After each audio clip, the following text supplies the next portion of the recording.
گنی اور مختاروں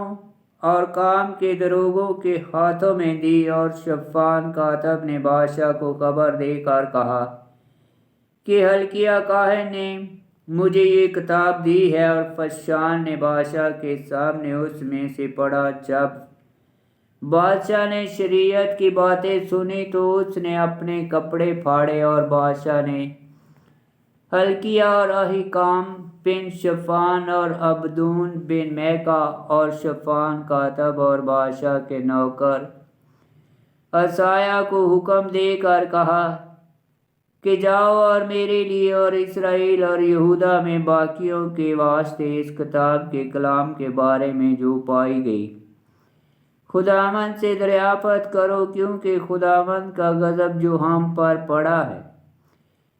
وہ بڑا ہے، اس لیے کہ ہمارے باپ دادا نے خداوند کے کلام کو نہ مانا کہ سب کچھ جو اس کتاب میں لکھا گیا ہے اس پر عمل کریں۔ تب حلقیہ اور وہ جنہیں بادشاہ نے حکم دیا ہلدن نبیہ کے پاس گئے، جو توشہ خانہ کے دروگا شلوم بن توقیت بن حسرہ کی بیوی تھی، اور یروشلم کے دوسرے حصے میں رہتی تھی، اور انہوں نے اسے اس بارے میں کہا تو اس نے ان سے کہا،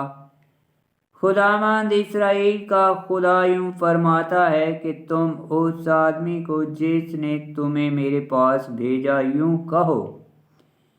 کہ خداوند فرماتا ہے، دیکھو میں اس مقام پر اور اس کے باشندوں پر بلا نازل کروں گا، وہ سب لعنتیں جو اس کتاب میں لکھی گئی ہیں، جو یہودہ کے بادشاہ کے آگے پڑھی گئی، چونکہ انہوں نے مجھے ترک کیا اور اجنبی معبودوں کے آگے خوشبو جلائی، تاکہ اپنے ہاتھوں کے سب کاموں سے مجھے غصہ دلائیں۔ اس وجہ سے میرا غضب اس مقام پر بھڑکے گا اور نہ بجھے گا، مگر شاہ یہودہ جس نے تمہیں بھیجا کہ خداوند سے دریافت کرو، سو تم اس سے یوں کہو کہ خداوند اسرائیل کا خدا یوں فرماتا ہے کہ اس کلام کے متعلق جو تو نے سنا، چونکہ تیرا دل نرم ہوا اور تو نے خدا کے حضور فروخت نہیں کی، جس وقت کہ تو نے اس کا کلام اس مقام کے خلاف اور اس کے باشندوں کے خلاف سنا، اور تو نے میرے سامنے فروخت نہیں کی اور اپنی عاجزی میں اپنے کپڑے پھاڑے اور تو میرے آگے رویا،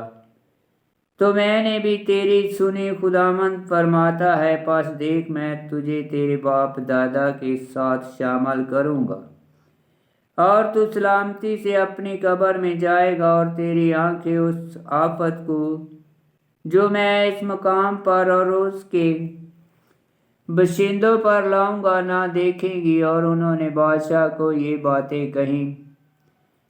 تب بادشاہ نے قاصد بھیج کر یہودہ اور یروشلم کے تمام بزرگوں کو جمع کیا، اور بادشاہ خداوند کے گھر کو گیا، اور یہودہ کے تمام آدمی اور یروشلم کے رہنے والے اور کاہن اور لاوی اور سب لوگ، کیا چھوٹے کیا بڑے، اس کے ساتھ تھے، اور اس نے انہیں عہد کی کتاب کی سب باتیں جو خداوند کے گھر میں پائی گئی تھی پڑھ کر سنائیں۔ اور بادشاہ منبر پر کھڑا ہوا اور خداوند کے حضور عہد کیا کہ وہ خداوند کی پیروی کریں گے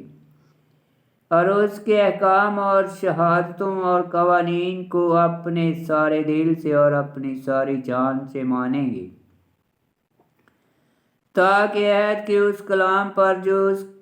اس کتاب میں لکھا گیا ہے عمل کریں۔ اور اس نے اس پر سب کو جو یروشلم اور بنیامین میں تھے قسم دی، تو یروشلم کے باشندوں نے اپنے باپ دادا کے خدا کے عہد کے مطابق عمل کیا، اور یوشیا نے تمام مکروہات کو بنی اسرائیل کے سب علاقوں سے دفع کیا، اور سب کو جو اسرائیل میں پائے گئے خداوند اپنے خدا کی عبادت کی طرف بلایا، تو وہ اس کے